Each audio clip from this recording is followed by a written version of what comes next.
शुक्रिया जनाब स्पीकर। जनाब स्पीकर, आज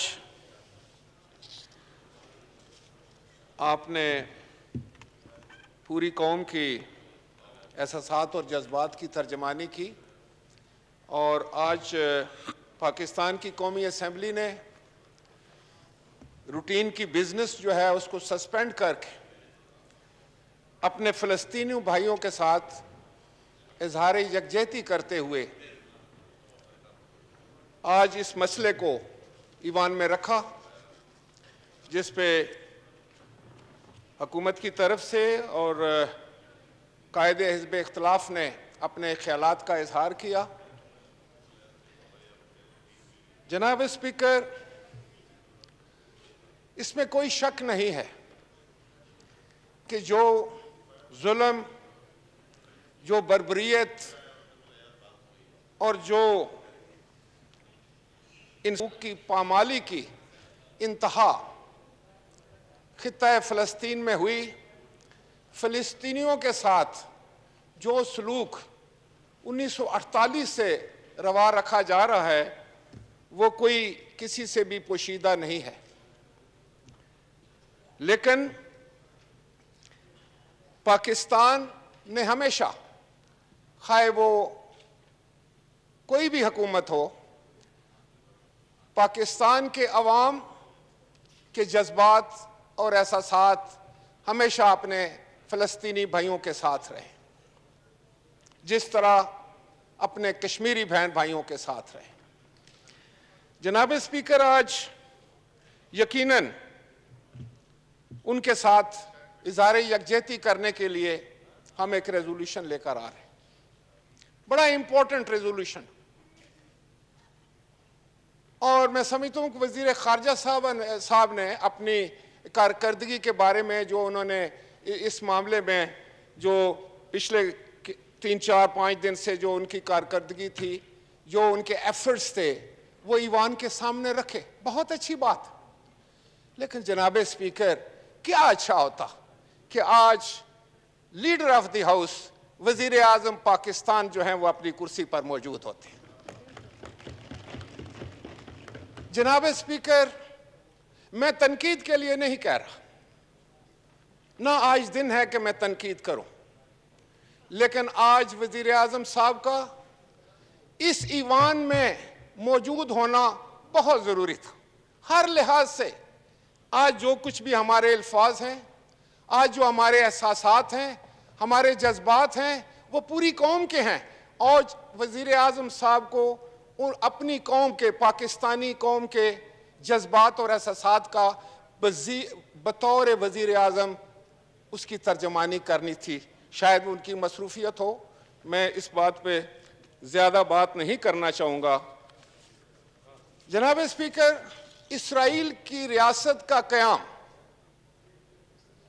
ताकत के बलबूते पर, जबर के बलबूते पर, जुल्म के बलबूते पर हुआ।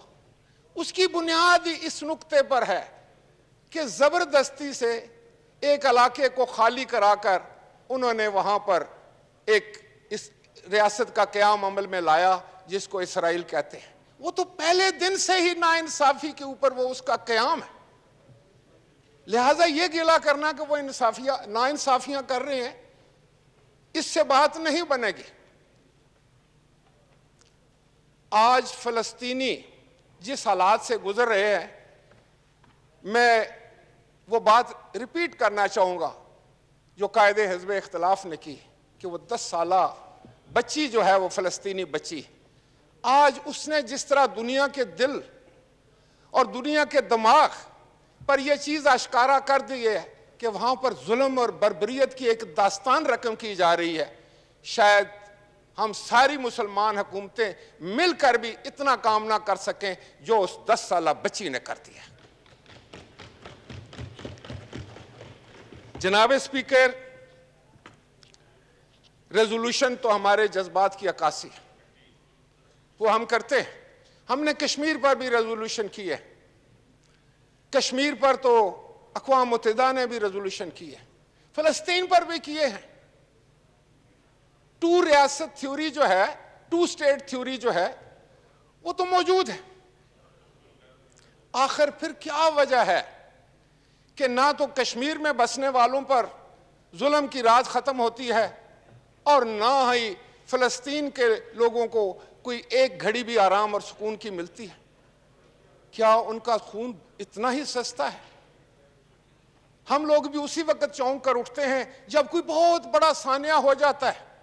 आज जब 250-300 लोग वहां पर बेगुनाह मारे गए, बच्चों के लाशें हम देखते हैं, औरतों के जिस्म जो हैं वो बम्बों से उड़ा दिए जाते हैं, और उनकी अजीब हालत में हम जब जिस वक्त इंसानी लाशों को देखते हैं तो फिर हम चौंक जाते हैं। चंद घंटों के लिए, चंद दिनों के लिए, चंद हफ्तों के लिए हमारे पर वो सूरत हाल हमारे दिमाग पर तारी होती है, उसके बाद फिर खामोशी छा जाती है, फिर कोई उस मसले का नाम भी नहीं लेता। तो हत्ता कि अब तो सेंचुरी मुकम्मल होने वाली है, 70-72 साल का सफ़र गुजर चुका है, जहाँ ये मसला था वही मौजूद है, जहाँ कश्मीर का मसला था वही मौजूद है। मैं वज़ीर ख़ारजा साहब को ये याद कराना चाहता हूँ कि कश्मीर का मसला आज जिस हालत में है, शायद पहले इतनी बुरी हालत कभी कश्मीर में नहीं थी। मैं आपको दुश्मन नहीं देता, हालात ऐसे होंगे, मुल्की हालात ऐसे होंगे, इंटरनेशनल ऐसे होंगे, आपके बस की बात नहीं होगी।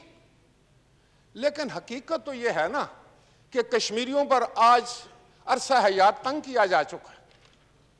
आज जिस हालत में कश्मीरी जिंदगी गुजार रहे हैं वो एक जेल की जिंदगी, और यही कुछ फलस्तीनियों से होने जा रहा है। हम लोग रेजोल्यूशन पास करेंगे, जैसे कायदे हिज़्ब इख्तिलाफ ने कहा है कि बहुत अच्छी अच्छी तकारीर होंगी, और उसके बाद क्या होने जाएगा, फिर क्या करना चाहिए? सवाल ये पैदा होता है। हम लोग जुलूस भी निकाल लेंगे। खुदा के लिए सोचिए जनाब स्पीकर, अब शायद वक्त आ चुका है कि हमें कुछ इन तकरीरों से, इन जलसे जुलूसों से, इन करारदादों से कुछ आगे भी सोचने की कोशिश करनी चाहिए। तो मैं ये कहूँगा वज़ीर ख़ारजा साहब से कि आप तुर्की के वज़ीर ख़ारजा को मिलेंगे। वहाँ पर तुर्क हुकूमत की तरफ से ये बात आई है कि जनाब हमें प्रैक्टिकल कोई अमली कदम उठाना चाहिए और फ़लस्तीन के लिए कोई प्रोटेक्शन फोर्स बनानी चाहिए। क्या आप उसकी हमायत करेंगे? क्या आप इसके लिए प्रिपेयर होकर जाएंगे? क्योंकि ये आपको बहुत सारे मामलात ऐसे हैं जो शायद हम यहां डिस्कस नहीं कर सकते, लेकिन तुर्की ने तो ये कहा है, और कौन कौन इसको सपोर्ट करेगा और फिर अमली कदम क्या उठाएगा? वैसे यहां मैं तकरीर कर रहा हूं, इससे उस बच्ची की जिंदगी पर क्या असर पड़ेगा? ये इस वक्त भी गजा में बमबारी हो रही है जनाब फॉरेन मिनिस्टर साहब, आप जानते हैं, इस वक्त भी वहां हमले हो रहे हैं, इस वक्त भी बच्चों के लाशें वहां तड़प रहे हैं जब हम तकरीरें कर रहे हैं। अगर तकरीरों से ये बात खत्म होती तो फिर तो हम एक हफ्ता जनाब हमें दें, हम तकरीरें करके ये मामला ठीक कर लेंगे, हम कश्मीर को आज़ाद करा लें अपनी तकरीरों के साथ। जनाब स्पीकर, ऐसे तो नहीं।